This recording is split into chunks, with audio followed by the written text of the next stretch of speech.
as LeBron James. Rich Paul is Anthony Davis's agent. I think when Anthony Davis looks to make up the money, is a place where Dwight Howard did not capitalize. Is being in LA. Every NBA player now wants to be their own brand, and it's definitely easier to become a brand in Los Angeles than it is in New Orleans. So I think Anthony Davis will make up the money as far as commercials and movies and that such. And LeBron James does have his hand in a lot of entertainment things, not just movies, TV shows.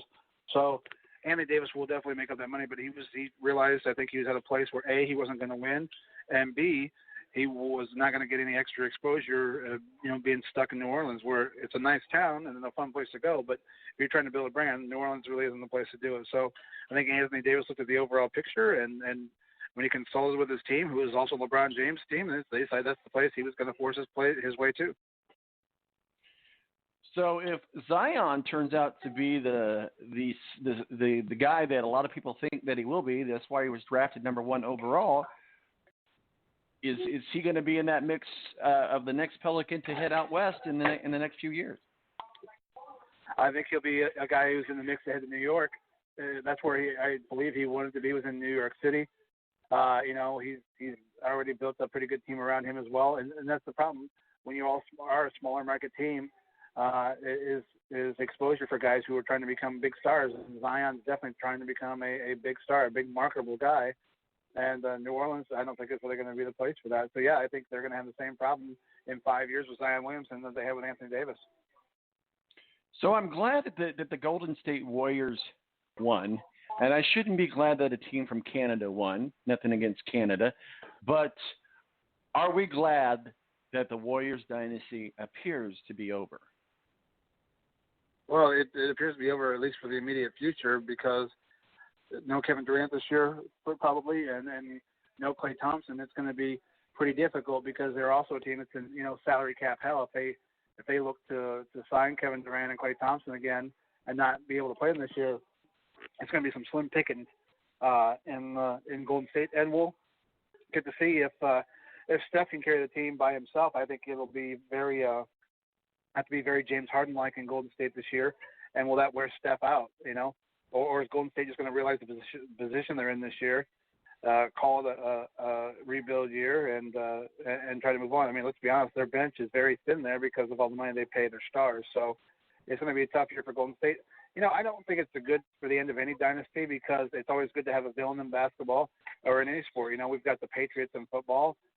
We've got the Golden State Warriors in basketball, and we've got the Cardinals in baseball. No, see what you did there. No. The Yankees are the bad guys in baseball. Oh, yeah. That's right. Speaking of baseball, final subject here because I know you got to run. So rumor came out yesterday that Tampa's going to split their season between Montreal and Tampa. We were talking earlier with Tony. He goes, it's kind of stupid, but you can see why you do it because they're not going to make any money down there. Nobody in Tampa is from Tampa, so they're only going to come to watch the Cubs or the White Sox or what have you, Yankees or what have you. They're not, so the thought is, let's split the season up there in Montreal. Well, the dumb thing is you're not going to call them the Montreal Rangers, so why not use this as an opportunity to go nostalgic? And the time that they're playing in Montreal, they're actually the Montreal Expos with the old uniforms. But it's kind of a wacky idea, but hey, it's sports in 2019. Nothing surprises me, but to share between two cities could lay a dangerous precedent for all sports. Well, I like it just for the fact that you're right. I mean, if not Tampa, the owners in Tampa are going to wind up relocating the team. And if you're trying to keep the team in Tampa, then why not make a concession to do this? Remember, the Buffalo Bills had talked about moving to Toronto, 5-10 years ago. And so instead they let them play a couple of home games a year in Toronto. And then things got back on track. People in Tampa don't care about the Rays. The stadium's a dump. It's just not a great atmosphere for baseball. And it brings back some nostalgia. I like the idea. I'm all for it. So the question would be, though, if they go to the playoffs, do they go to the playoffs as the Montreal team or as the Tampa Bay team? Interesting. Or if they go to the World Series, do they win the World Series with Tampa or Montreal? That things that make you perplex. Mo, for the BS Sports Show, I promised you 15. You got 15. Any final words of wisdom, sir? Yeah, I'm going to start splitting half the time at my job here and half the time in Canada as well. There you go. I don't blame you at all. All right, buddy. We'll talk to you soon. Have a good weekend. All right, have a good one. All right. Love from the BS Sports Show. Love having him on.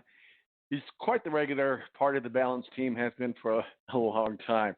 Hey, guys, we have 10 minutes left on the show. If you want to call and talk a little NBA, 917-889-8516 is the digits. What did we learn today? Well, we learned that Road America is a good course. It's a fun course. It's a challenging course, and we look to maybe see some excitement from the Andretti team. We'll see what happens with Carpenter. We'll see what happens with Penske. Certainly been a Penske-dominated track.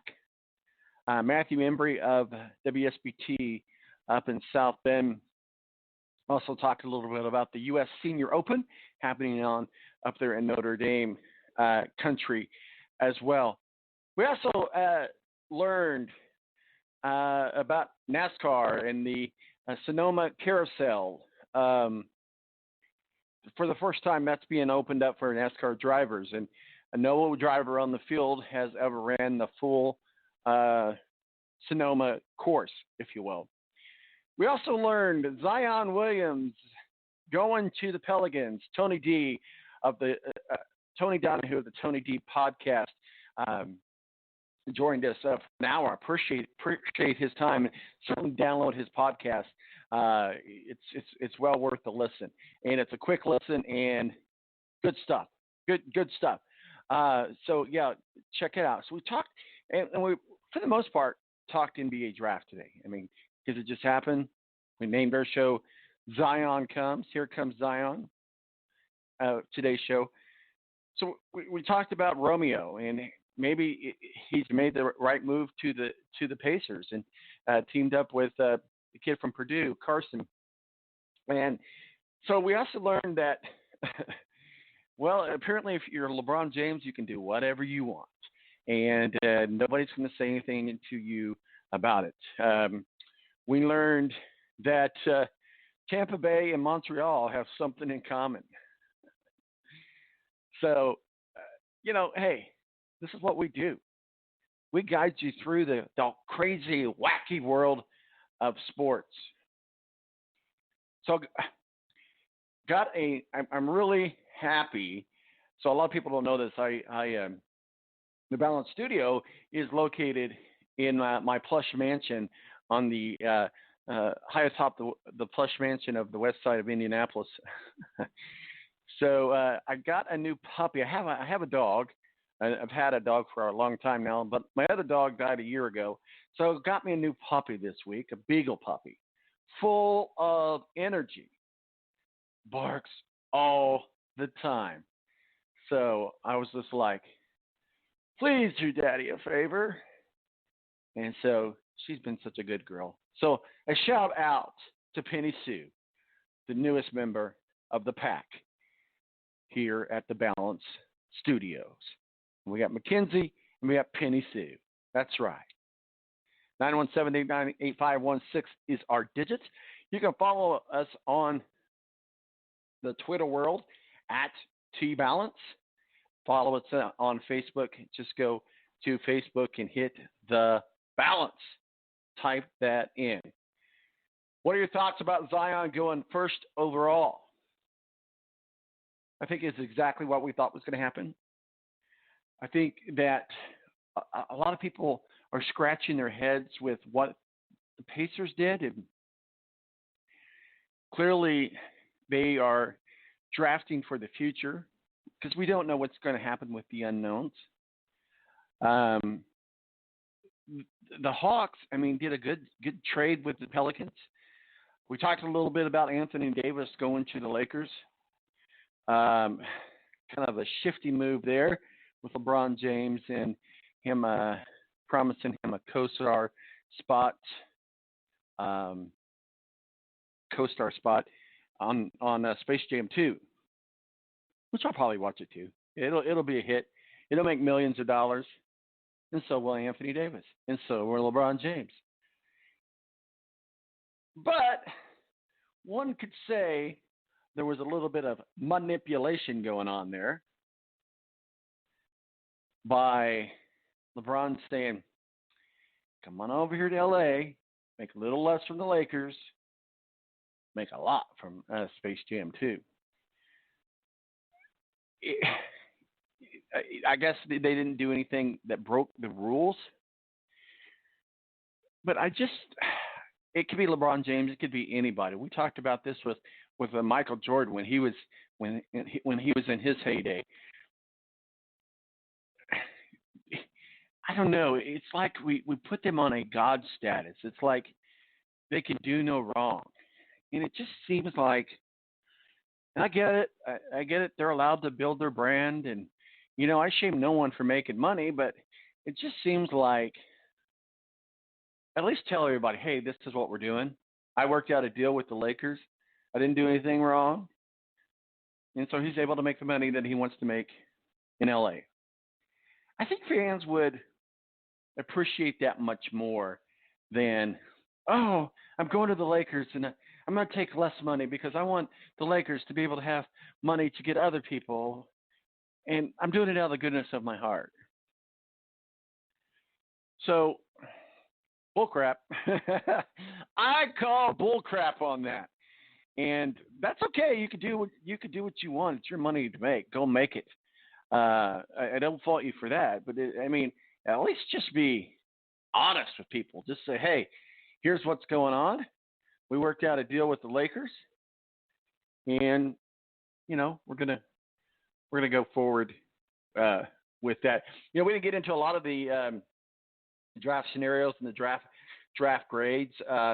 So certainly, we talked about the Grizzlies being on the winning side. We talked about the Knicks. Got that other kid from Duke, Barrett. The Lakers, we don't know what's going on there. DeAndre Hunter from Virginia, but they got a proposed trade with him to the Hawks. So that looks like that's going to happen. So the Lakers, I don't know. Maybe it's just because I just went on my little soapbox about the Lakers and LeBron James. I don't really want to give them a passing grade. If I have to, I'll give them a D. Cavaliers, they're going to be. Going back to LeBron James, if he's on your team, well, he's on your team. When he's not, he's not. And so we'll see. We'll see how this pick ends up with them. Garland, he's a point guard out of Vanderbilt, so we'll see how that goes. Give him a C. Mo wasn't a big fan of the Phoenix deal with Jarrett Culver from Texas Tech. That might be good. It might be a good pick. I gave them a C on that as well. So we didn't get to a lot of our teams, but I do appreciate Matthew Embry joining us, Tony Donahue, and Kent Sterling of KentSterling.com. At KentSterling.com. Guys, we do this thing called The Balance every Saturday morning right here on the Balance Radio Network. Make sure you follow us on @TBalance. My name's Tom Marquis. We'll see you next Saturday. Don't drink and drive. If it isn't cool, I'm out of here. Deuces.